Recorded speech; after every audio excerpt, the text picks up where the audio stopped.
and swing. Wake up with Millsap in the morning. It's Millsap in the morning on this July 15th from the Ozark Fiber Studios in downtown Lebanon. We invite you to like us on Facebook and YouTube, and don't forget you can watch Millsap in the morning on Spotify. Here in Lebanon, we believe local matters, and that includes your internet. Ozark Fiber is a Missouri-based company bringing high-speed fiber internet to our community. That means faster speeds, reliable connections, and support from people who actually live and work right here. Experience the difference with Ozark Fiber. Check your availability at ozarkfiber.com. Well, we've got an interesting show today. We're going to talk about several issues, and Randy Angst, the presiding commissioner of Laclede County, is going to join us. We're going to talk about some of the constitutional amendment, and specifically one constitutional amendment that will be on the ballot in the August primary. There's actually 5 that'll be on the ballot. Amendment 1, if approved by the voters, continues 10 years of the 1% sales tax, use tax that is used for soil and water conservation and for state parks and historic sites. Amendment 2 supports, if approved by voters, requires that all charter counties, including Jackson County, elect a county assessor. Amendment 4, if approved by the voters, modifies current requirements that simplify the statewide majority of voters that may approve and issue petitions to amend the Constitution. We'll see how that does. And from my perspective, you look at this, and that's a really big issue. And we'll get Randy's thoughts on this in a little bit, but for rural Missouri. And then Amendment 5 is the one that's probably getting the most press right now, and the most things that are looked at. It's, if approved by voters, requires a phase out of the elimination of the individual income tax based on revenue growth, requires a reduction of property taxes and other local taxes to offset any local sales tax revenue increases while preserving local funding for public schools. That amendment drawing the most interest, at least among those who watch this show and the chatter that you see online about Amendment 5. This amendment, if passed, would eventually phase out that income tax in Missouri, a move that at least 9 other states have taken. The primary source of taxing, which produces revenue, if passed, that would move state sales tax, move to a state sales tax. You might recall a few weeks ago that I had State Auditor Scott Fitzpatrick on the show, who was an advocate of removing the Missouri income tax, as is Governor Kehoe. The claim by those in favor of phasing out the income tax is economic growth for the state, advocating that sales tax would broaden the tax base. Within the measure, it would require a reduction in property taxes and other local taxes. Typically, a phase-out of a tax is usually supported by most taxpayers, and certainly by those that are Republicans. But there is, I think, a division, to say the least, even among certain members of the party and those folks that are paying attention to this. There was a town hall meeting last week, or a couple of weeks ago. It was on Lebanon Now. Only about 20 people or so showed up for that meeting, but there were a number of people that watched it online. And we're going to talk to Randy Angst, the presiding commissioner, about the issue of Amendment 5, how it would affect the local government entities. We're also going to talk to him about some other things with what's going on in the county. We're going to do that when we come back with Millsap in the morning. I'm Jeremy Goforth. And I'm Holly Goforth, and we're with Legacy Homes. So this house sits in Legacy Trails.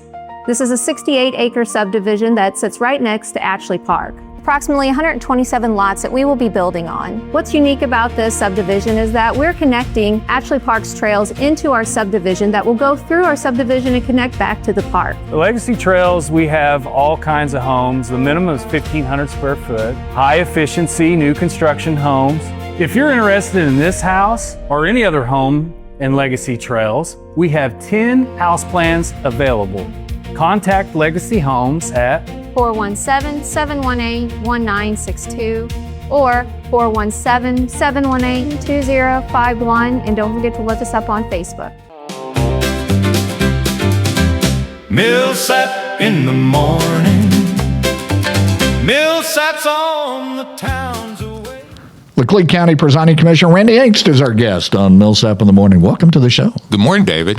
I've been wanting to get you on this show, and then we had a phone call a couple of weeks ago, and I've been able to get you on the show and to get you cornered. And I've been wanting to get you cornered for a long time. Happy to be here. While you were our county sheriff, you and I had several casual conversations about different subjects, and always enjoyed those, David. And truthfully, I miss having those conversations. They were very entertaining at times. Everybody would ask me, said, you get along so well with Randy Angst, and it seems like that he really supports you at the sheriff's office, and they always ask me what the key to that was, and I said cinnamon rolls.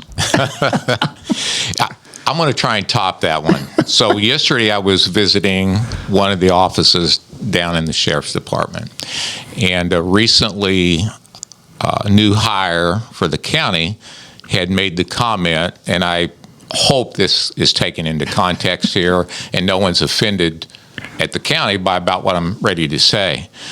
But this individual said, the only time the commission has said yes to me is when they hired me.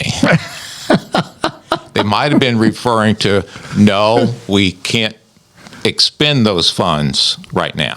And I want to get to that because, we see recently a lot of stuff online about the city's budget, and I think it's $80 million, I think, is the budget that was approved. And, of course, there's been some issues about that's been raised about the golf course, and then, the ice cream factory and other things, the marketing of the city. The county and the city, while both government entities, the budgeting process is just much different. Yeah, and certainly I can't speak for the city of Lebanon. So my comments will be regarding the county.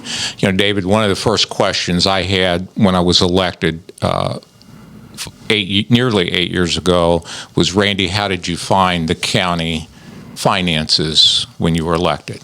And my answer was, the county finances were in good shape. The county finances are in good shape right now, and will continue to be in good shape.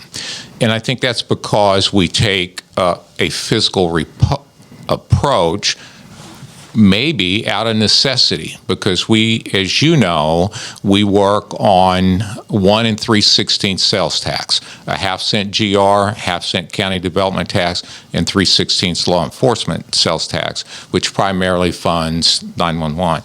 So we have limited funds to work with, and I think throughout the courthouse, the elected officials and I believe the county commission and all of us are very conscious of how we use those tax dollars, your dollars, so that we can get the best return on investment, whether that would be through road and bridge, whether it be through how we might be able to help law enforcement with their needs. And as you know, there are competing needs there. So I think there's always been a good balance struck between those competing needs. And I think we're very aware of that we have a limited number of funds to work with. So I think we do a very good job doing that. Let me ask you that, because I think it's interesting about where that revenue comes from. But we hear so much about property tax. The county doesn't run on property tax. That is a true statement. We do receive some property tax through the levy on common road, and that brings in about $400,000 a year. So most of our revenue is generated through the sales tax. So a half-cent sales tax currently brings in about $2.8 million a year, GR. About the same amount, almost identical for county development. And then your law enforcement sales tax brings in about $1 million a year. So that's our primary source. And of course you have the assessment fund, and there are other funds that are specific to designated offices for designated purposes. The most common example I can give would be the assessment fund. Julie receives, I think it's about $3 $3.25 or $3.35 per parcel to help her office through that assessment process. So again, the county and the city, the funding issues are so much different, and the other part of this that people don't get is that the sheriff, the prosecutor, the county clerk, whatever office it may be, they do not work for the presiding commissioner. They don't work for the commission, whereas the police chief works for the city manager, who works for the mayor. Those are offices that have a great amount of autonomy. I would not disagree with that, would never disagree with that. However, the commission is the governing body for Laclede County.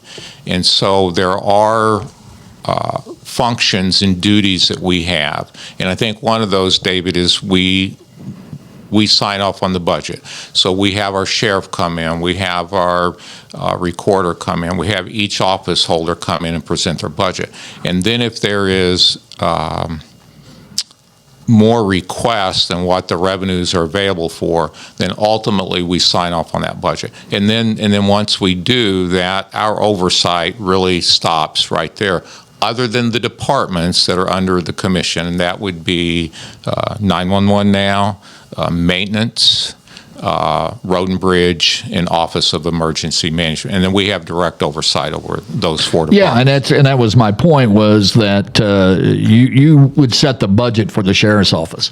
And I'm going to use the sheriff's office. That's the one I'm most familiar with, obviously. You would set the budget. But personnel issues, where we're going to patrol that, all those types of things lies with the sheriff, as it would be with the prosecutor. You don't get to walk down to the prosecutor and say, I want such and such prosecuted. So there's that autonomy, but it is the budget that you have to handle regarding that. And here's what I found in dealing with you. Number one, you wouldn't give me all the money I wanted. But I think, in all fairness, and I say that jokingly because you were very fair to the sheriff's office throughout the time that you were there and I was there. But I always took the approach of, because I've seen this in other budgeting, of just ask and tell them and make them say no. And I never took that approach because I knew that, this wasn't a city budget where you would have $80 million.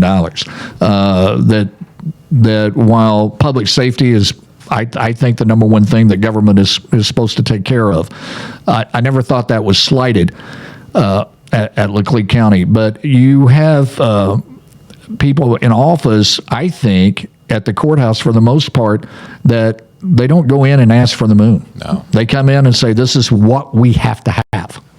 Yeah. And I agree with that. And I think to your point, if I'm not mistaken, at least the last two budgets that you presented, at least the last two, we reviewed it. The requests were reasonable. There was nothing asked any more than what you knew you needed. We always have wants, right? All of us would want more, but we know what we have to work with. And so, to your point, your budgets and those of the other office holders were need-based, not want-based. And so it was very easy to work with you on your budget because it was very thorough. You had it outlined as to why you were requesting a cost of living increase. You knew what it was going to take to run the jail. You knew how many patrol cars you need. I mean, all of that was presented, and so really made the commission's job easier. And as you once said to me, and I don't know if I get the quote exactly, but it was, there's only so much money, and for the most part, that money doesn't change very often.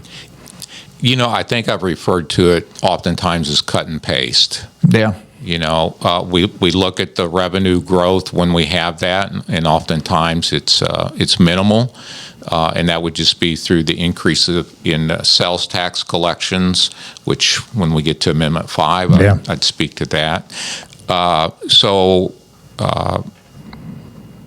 there wasn't a lot that we could add, but we always tried not to subtract. I want to, and right now you're undergoing a state audit, and a couple of weeks ago, the audit by the state auditor came out regarding Wright County, and it was rather scathing. They do the audit; it'll cover an 8-year period of time. I think the last one was 2018, right after I came into office. They had an audit. Haven't had one since. I will preface this with they're going to find something, because that's what auditors do. Often it's more of, hey, this is what the practice that you use. Here is the best practice. I don't anticipate, unless I get totally surprised, that the audit in Laclede County will look anything what Wright County looks like. I would be very surprised if it looks anything like Wright County. And again, a testament to the elected officials throughout the courthouse, the oversight and the check and balances that are in place, I think would lend itself to a very clean audit. But like you said, there will probably be something we're written up for. And this, I believe, it is a financial audit and a performance audit. So if I failed as commissioner to put something on the agenda and then that was discussed, then that could be written up on the performance side. Okay, so very conscious of when I put something on the agenda. And then there's always something that might come up that the commission needs to discuss. But if we discuss it and take action later, generally that's not looked on unfavorably. So I'm trying to be very aware that we put it on the agenda. That's what we're going to discuss. And yes, there's always general county business on the agenda, but that's in case something comes up that we had no idea would be there. And my favorite story about state audits, it comes from a sheriff friend of mine who said one year they dinged us on this practice, so we changed the practice. I think it was 4 years later, he was still in office, another audit. They dinged him for the practice they were told to change. And sometimes it just is based on what the auditor at the time, and not the state auditor, but the actual auditor doing the work, believes is the best practice. So, again, I don't expect a scathing report, but you will have some things that you'll probably have to change. That report will come out, do you know when? Not sure. We still receive an occasional call, an inquiry that maybe they need a copy of this invoice or this purchase order, or one example, I think, recently I had a phone call from the auditor regarding the senior tax freeze that we have in place. How does the commission sign off on those? Very simple. We review them, they're presented, and the commission votes to approve or not to approve those applications. So that was the only call that I've had that was a follow-up call. So to answer your question, I think we're still weeks out probably before we receive any final notice from the auditor's department. And we'll have more with Randy Angst when we come back after this on Millsap in the Morning. Got a birthday coming, are you feeling the heat? Need a way to make the party super sweet. Don't you worry, don't you fret. We've got the best fun you can get.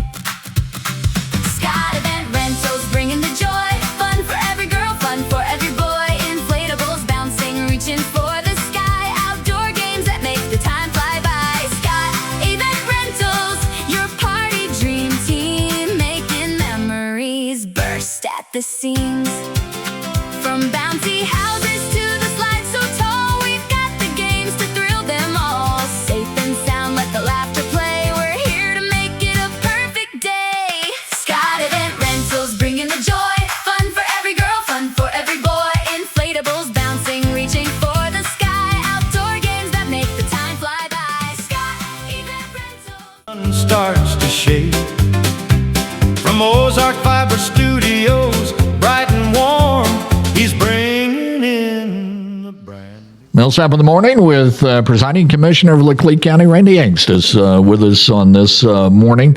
I want to get to Amendment 5, but there's so many things I like to talk to you about, and you know, we don't get to discuss things like we used to. We don't. When you would come in, and I always knew if it was going to be a good visit or a bad visit when you shut my door. And if you shut the door, it was obviously we weren't going to agree on something. And we had very few disagreements. I just make light of that, but. So I had this interview with Scott Fitzgerald, and we knew that there were budget issues at the state of Missouri, and he had told the state, and you were in the state legislature. How many terms did you do? One term in the state legislature, so you know the process of all this. But he kind of warned the General Assembly, hey, you're headed for budget issues. Then he issued a report to the governor in the month of June, on June 10th, in fact, that says Missouri's budget is broken. And I know you were at the town hall meeting, and you talked about, you made a comment, and again, I probably won't directly quote you, but basically you don't have a revenue issue here, or you don't have a budget problem here, or an expenditure issue in Laclede County, I think is what it was, because you stay within your budget. You must be, as I am, almost appalled to the fact that we're facing such a budget crisis. Yeah, David, maybe it comes back to your core question regarding county finances. We know we have limited fund to work with, and we know that we can't ask for more we can ask for more, but it's up to the voters to decide. So by nature, I think we are conservative in Laclede County, and we understand that where the source of those funds come from. It's a transfer from someone's back pocket or their purse to county government, right? But I think there tends to be that disconnect as you go further away from home. So I think county government obviously is more visible, it's more accountable to the residents, the citizens, and the taxpayers. But you go to Jefferson City and heaven forbid Washington, D.C., and then it becomes harder to track and to really know where those funds are being expended. And there are probably a lot of needs. And what did I hear the other day? It was a Johnny Carson clip. Matter of fact, it was last night. Ronald Reagan was on that clip. He was no longer governor, probably considering to be president of the United States. And the discussion was government spending, okay? And I'm not a good storyteller, so I hope I deliver the punchline really well. I'm not Ronald Reagan. Was Johnny Carson, how do you change that? And he said, Ronald Reagan looked at him and said, you have to protect your virtue and say no. So I think it's hard. It's harder probably when you have the influences of groups that come to the Capitol that perhaps in their mind, I'm sure, have legitimate requests. But again, trying to balance that seems to not happen as easily up there. So as you mentioned at that town hall meeting, I hope respectfully made the comment that we don't have a spending problem in Laclede County. But does the state have a spending problem? And perhaps the state auditor recognized that. And now what's the best path forward? And it's going to be tough decisions. And so hopefully the legislature, in their wisdom, will start making some tough decisions. And some people aren't going to like that.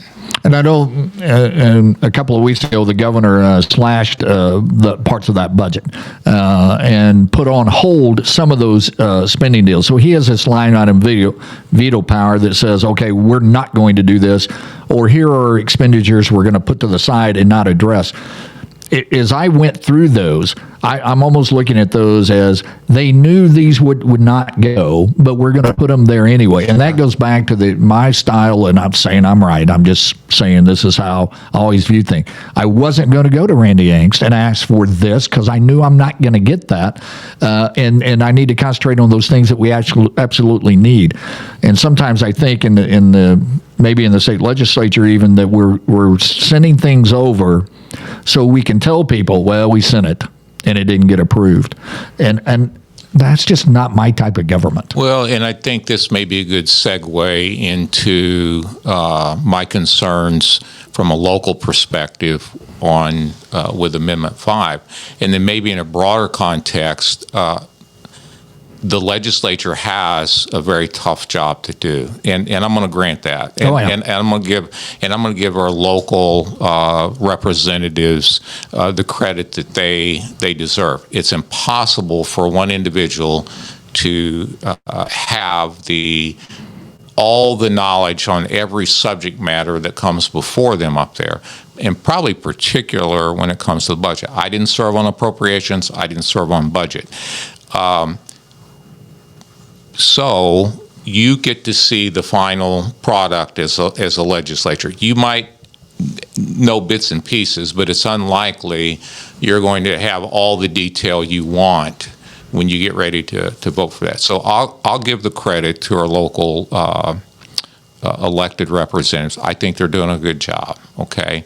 But I think they also need to have that connection back to the county, because I think county government, to me, is every life, every person in Laclede County. County government will touch them at some point. One of those elected offices, if it's David sending a road patrol deputy out, if it's paying their taxes, if it's recording a deed, if it's voting absentee, through OEM, through 911, all of that's going to touch a life. So having said that, I do have an appreciation for county government that maybe I didn't have, but I also believe there needs to be better communications from county government, individual elected officials. I'm sure you received calls and reached out to our elected officials. I've received those calls and occasionally have reached out.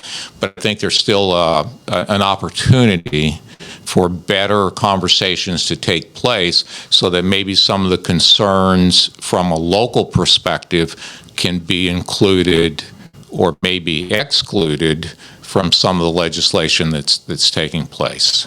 Well, and I agree with you, and again, and everybody knows my affection for Jeff Knight and Melissa Schmidt. They've done a great job of representing us in Laclede County, and I can tell you during my time as an elected official that I got phone calls from both of them regarding legislative pieces and how that would affect Laclede County law enforcement. So I agree with you. There are a lot of things in the budget that gets approved to go that, hey, that wasn't my idea, but it gets over there, and I get that part. But there is that conversation that occurs, and there are times when I picked up the phone before they called me, and honestly, Vicki Hartzler was really good about calling on the federal level. Now, I wasn't in office that long after Mark Alford took over, but I never got a phone call from him. But Vicki would call me personally to talk to me. And I think those conversations are important. Absolutely. So let's talk about Amendment 5. There's a lot of things I'd like to talk to you about, but Amendment 5, the idea of getting rid of the income tax. And when I first hear that, and I'm not siding one way or the other. There's some things I like about this idea. There are things I don't like about this idea. But when I first hear about eliminating income tax, I'm thinking, not a bad idea. But they're behind the scenes. How do you think it's going to affect how you operate in the county? Yeah, and that's obviously why I'm here. If you and all of us are going to be bombarded with very misleading advertising, both sides, yeah, pro and con. So it makes it difficult for an individual to really dig deep into the weeds and really decide, is there good parts here that I can support, or is there something here that I can't support? I could speak to some of those concerns. I've heard people voice to me, but I will keep my comments to how I think it could impact county government. And so when I read the proposed amendment, it speaks to reducing local sales tax or reducing local tax rates. Okay, so as we just said, what the county receives is 1 3/16. Now, attending the town hall brought some clarity, but it doesn't address all the concerns that I had.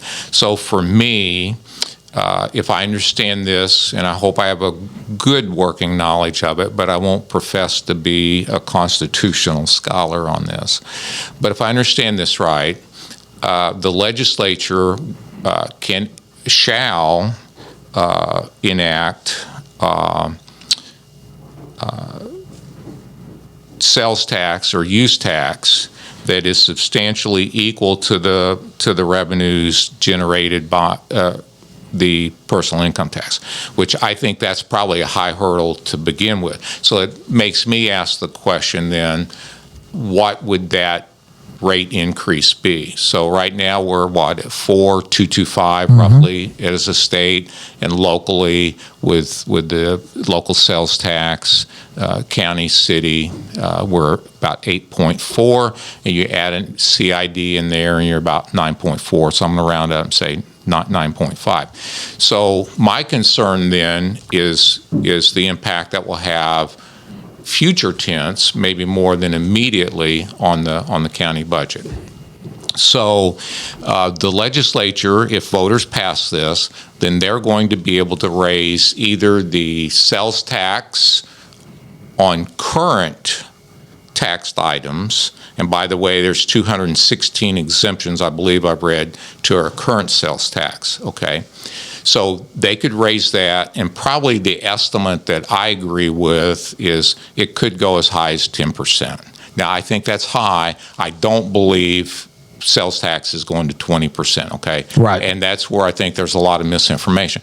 But let's assume it creeps up there, okay? So they can either do that, or they can enact sales tax on goods and services as they determine they should or want to. And so my concern with that is, one of the questions I asked early on when this legislation was moving through the process, can anyone tell me what the revenue dollars would be if we didn't have those 216 exemptions? No one could give me that answer, okay? So now going forward, I don't believe the legislature will jump to 10%, but I do think they're going to have to increase it if they're going to reduce their primary source of GR for the state of Missouri, and that's the personal income tax. So then they will enact new sales and use tax on new goods, new services, and what will that amount to? Obviously, it's designed to be revenue neutral, right? But then there's going to start to be carve-outs in that. And then not only will there be carve-outs initially, but is it possible in the future that there would be? And there may be language in here that maybe addresses that. But then at the county level, so you know that prior to me and during my tenure, we've asked the voters in Laclede County if they would approve a use tax. It's been turned down 4 times. So we know we're in a conservative county, and it's difficult for us to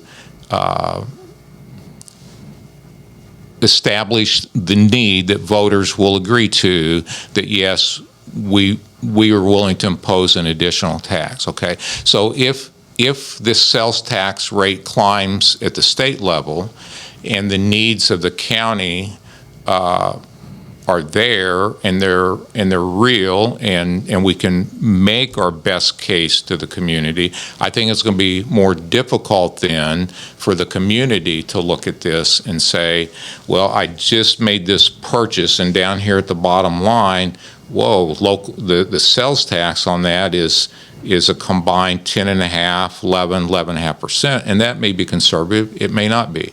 And then I think, more importantly, as you know, our county development tax initially was approved by voters in 2004. It's been renewed twice, and we've put a sunset on it each year because we say to the voters, we want to prove to you that we're using this money wisely. So we're going to put a sunset on it. So that sunsets in 2033. Now that's a few years away, but why am I concerned about it now?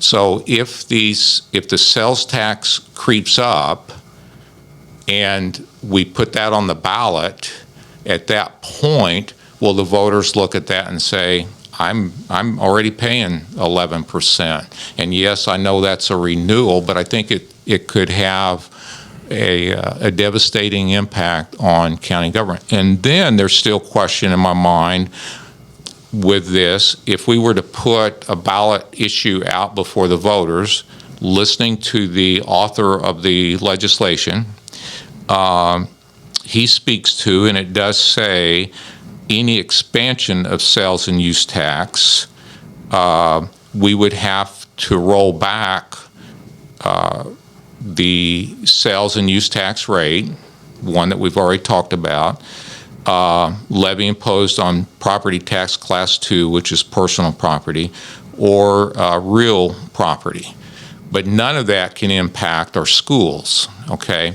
So I still need to be convinced that if the voters of Laclede County would vote for a use tax or would vote for a half-cent law enforcement sales tax, then what do we offset that with? And then what have we really accomplished there? And then that's Amendment 5, but I think last year, if we look back, property tax was the real big issue, right? So then how does that come into play here in the future after this? So I know I'm throwing out a lot of what ifs, a lot of scenarios that may or may not happen, but I think it's the uncertainty. And then what I hear is that if I read this correctly and I understand it, we're essentially maybe either undoing Hancock or we're pausing Hancock. And one of the things I heard from a resident is a lot of voters voted no on the fuel tax increase, right? But the legislature overturned that. I'll leave that there. But they felt like their voice wasn't being heard. We voted and we said no, and then you overturned our will. And that could lead into discussion on maybe another amendment here. But we're not going to be able to vote on these increases in sales or use tax. So they decide to tax cinnamon rolls. You know, I don't know what I'm going to do.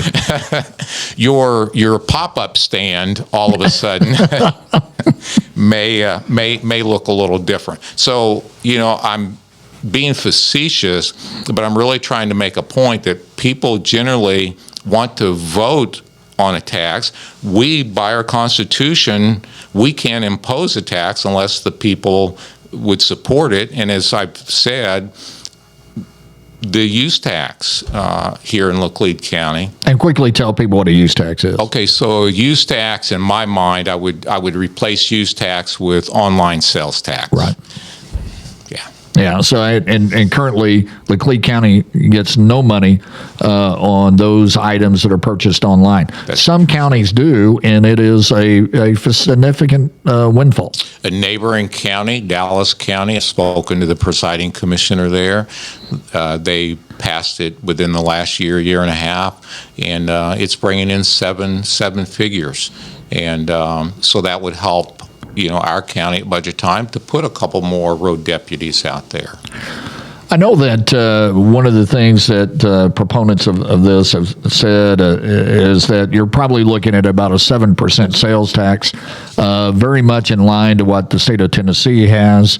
One of the things that and I posed this argument to the state auditor, and he disagreed that you're robbing Peter to pay Paul in many ways with this, but he looks at this as tax reform.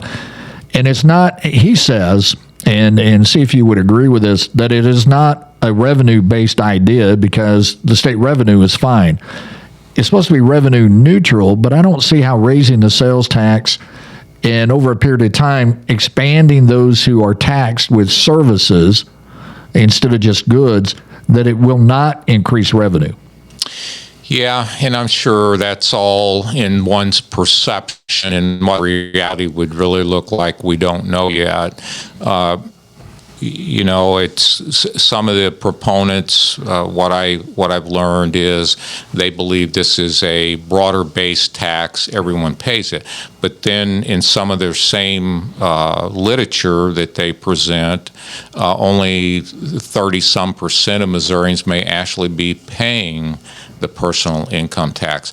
So it's hard for me to buy into the argument that it's going to be fairer in the sense that, well, more people are going to pay this, but fewer people are actually paying the personal income tax, so more people are going to be paying more in taxes because of the increase on goods and services. So that troubles me a little bit. It is a regressive tax, so those who maybe are on the lower spectrum of the income level, I think it is going to be an extra cost of living. And then when I look at cost of living index, Missouri, and this is just some anecdotal information I brought with me, but of the states that we're comparing ourselves to, if you look at the cost of living, we have a lower cost of living in Missouri than all those other states that have done away with their personal income tax. So I would agree, a simpler sales tax or a simpler structure for all taxes, I don't disagree with that. But I think we're trying to juggle too many balls at once, if you will, and we're dealing with property tax, we're dealing with personal income tax, and I would like to see, and it would be a huge undertaking for the legislature. But I would like to see them take maybe that holistic approach, where if we truly want tax reform and we want it more equitable, or how we want to phrase that, then we would take that approach and then make decisions that individuals like myself, who might be a little skeptical by nature, can say, okay, yes, this is the real impact it's going to have. I know that impact, but I don't know the impact of what's being presented. Yeah, and I think that's one of the issues. And again, I'm not going to take sides necessarily. I see some good things about eliminating the income tax. I see the idea that only, I thought it was 33%, but let's say 30% are only paying that we broaden that tax burden. Has it worked in Tennessee? Yes. And people talk about and look at them, but I also would tell you, do some research. They have about 1 million more people than we do in the state of Missouri. They have a lot more tourism with Memphis, Nashville, Gatlinburg. Their tourism budget is almost twice that of Missouri. So there are some significant differences between our neighbor in Tennessee and in Missouri. Florida, we couldn't compete with them if we eliminated all taxes everywhere, because that's, and I think Tennessee and maybe Florida both, they have no grocery tax on most food items. I think one of the issues, and I think maybe you hit it on the head a little bit, it's not necessarily that you look at Amendment 5 and want to be against it. There's so many unknown. And one of those is, I don't know where the legislature is going to go with the sales tax. And before we go to a break, I want to hit you with this, because you were a small business owner for decades. And I'll just use this as an example. My son-in-law owns an excavating company. If he goes out and digs a pond, that could be agriculture related, so that may not be subject to sales tax. I'm assuming because they've talked about agriculture being exempt from this. If he digs a basement for somebody, he might have to do sales tax. At the point you collect sales tax, then you got to report it. For a lot of business people, that's going to be a burden. It's an additional expense of your business. Yeah, and even with technology and software, it's still a legitimate expense. You have to capture it, you have to report it, you remit it. So you're actually an agent for the state, if you will. Right, and for those that have been building houses for years, to put one more burden on that business, I'm not sure about the economic growth that will come out of that.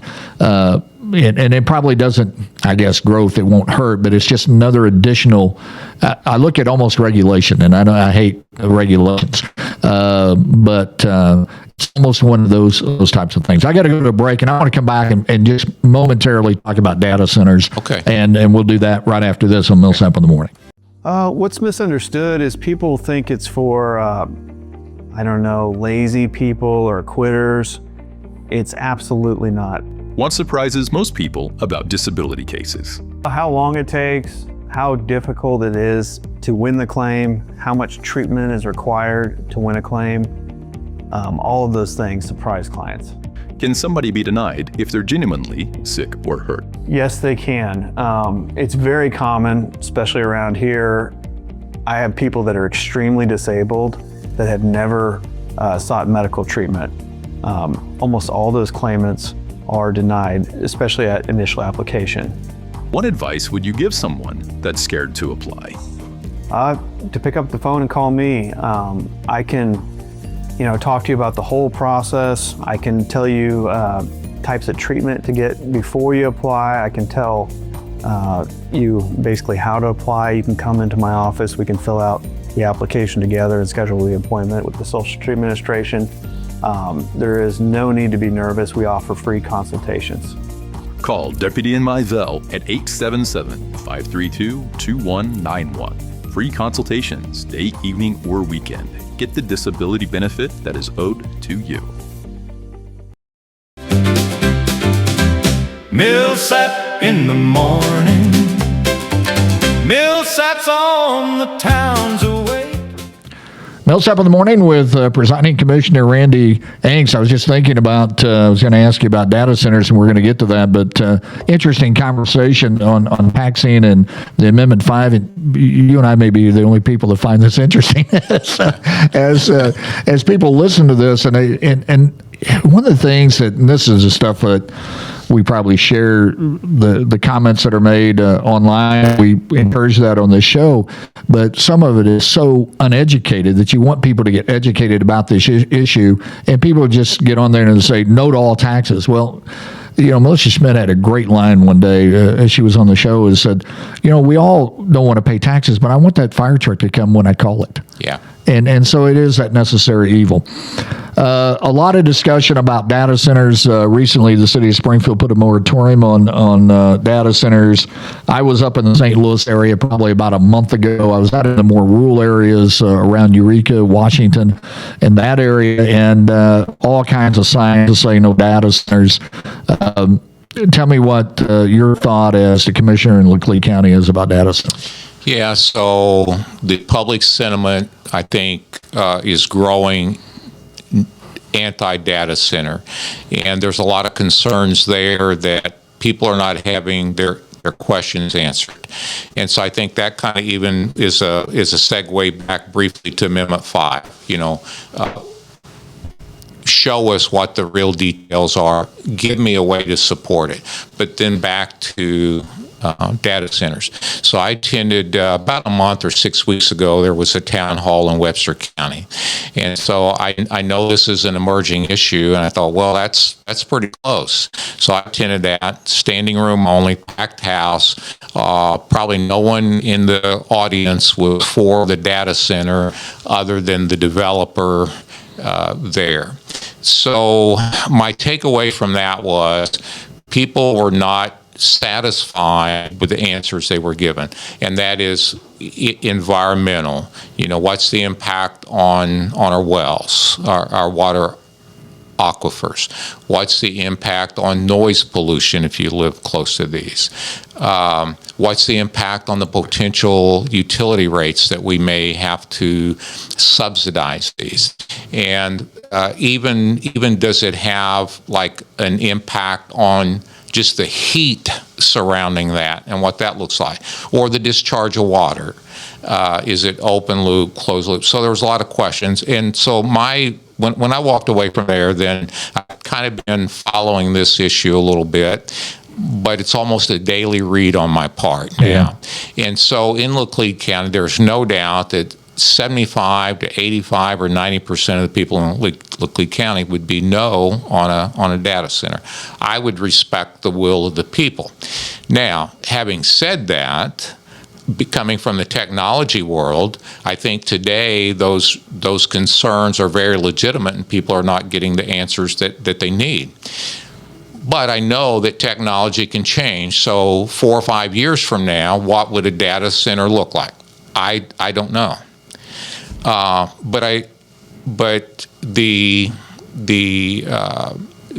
difference between maybe a hyperscale like they're doing in Montgomery County, or maybe something smaller, is there a way to compartmentalize that, and you can see this one has this type of impact and this one has a much bigger footprint or impact. So right now, I'm not supporting data centers. I'm not supporting data centers in Laclede County. As a third-class county, we have to be careful because statutorily, we do not have planning and zoning and permitting. So what I'm seeing is a lot of, or some counties surrounding us and others, like the city of Springfield, they are drafting ordinances to essentially put a moratorium on this issue so that maybe they can get the answers they need before it's ever presented. So I think right now, my approach would be not to support a data center. Would we go to the extent of a moratorium? I'm looking at some of that language. Would it benefit us at this point to have some type of ordinance? We would have to have it crafted in a way that it actually could withstand some type of judicial review. And I'm cautious. If I draft that ordinance and somebody challenges it, and then we go to court, I'm going to be spending taxpayer money. So I think my approach, David, is I'm not supporting data centers, and I want to keep a very my pulse what is happening, so that whatever approach we take will be the right approach for Laclede County, and that's not suggesting data centers, but they're going to go somewhere. And I think that's part of the issue that people are concerned about, is that intrusion of government into our lives. How much more do they need to know about me? I think they probably know about everything about Randy Angst if you've used a smartphone, you've used the internet, right? But I think that's a legitimate concern as well. And I think people are justified in believing that. But common sense tells me that whether that data center's in Missouri or Iowa, we came back from a trip to Iowa recently, and a big data center being built outside of Council Bluffs. But that information is going to be somewhere. It's either going to be your government that's holding that information or some other government holding that. It's still going to be out there. So how do we answer all that, I guess, is what I'm trying to say. There are just so many concerns. Can we put that genie back in the bottle?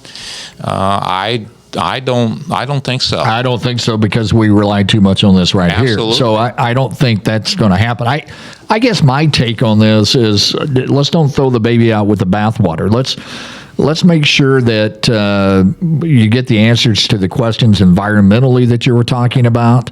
I think that the idea of pausing may be a good idea, but again, they're going to go someplace. They are going to have an economic impact. One of the things that I would throw out is that in Class 3 counties, one of the great things about living in the county is there is no planning and zoning. Now, it's no longer there, but I can remember a salvage yard going out toward my house. Well, I wasn't happy about that, but there's nothing I can do about that. I don't want a large-scale hog operation by my house, but there's nothing I can do about that. I also don't want to have to go get a permit to put in a water heater or a permit to build a lean-to.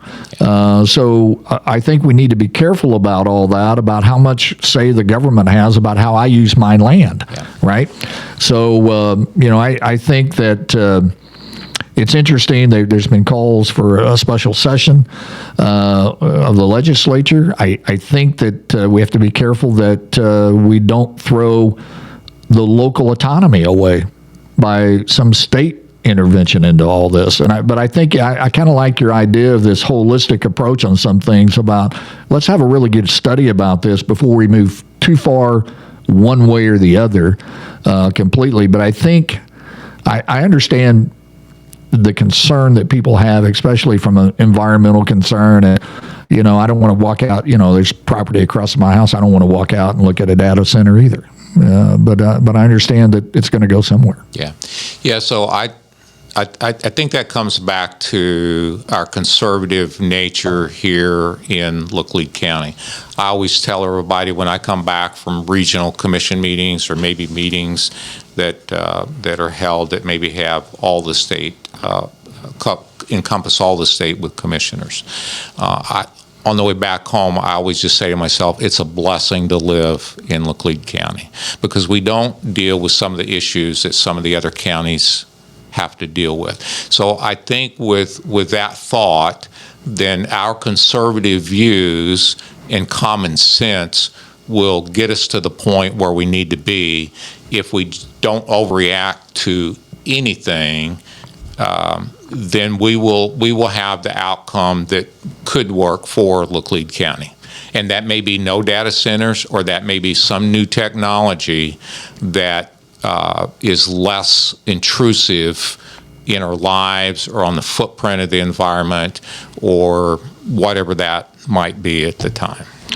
Well, interesting discussion. I'll go back and I'll finish with this. I can remember when they built the prison at Licking years ago, when there was talk about putting a new prison, and everybody wanted a new prison. And I think Lebanon got brought up, and everybody's for a new prison except in Lebanon.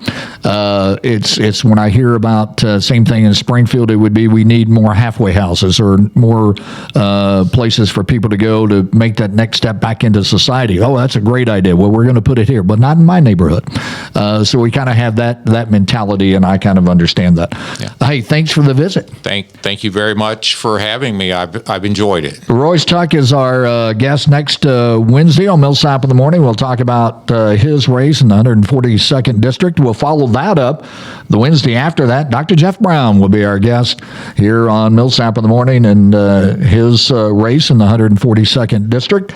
And then don't forget to join Lebanon Now for coverage of the election on August 4th, as Taylor Howe will join me. Until next Wednesday, I'm David Millsap. So long, everybody. In a little town talk, a little hometown swing. Wake up with Millsap in the morning.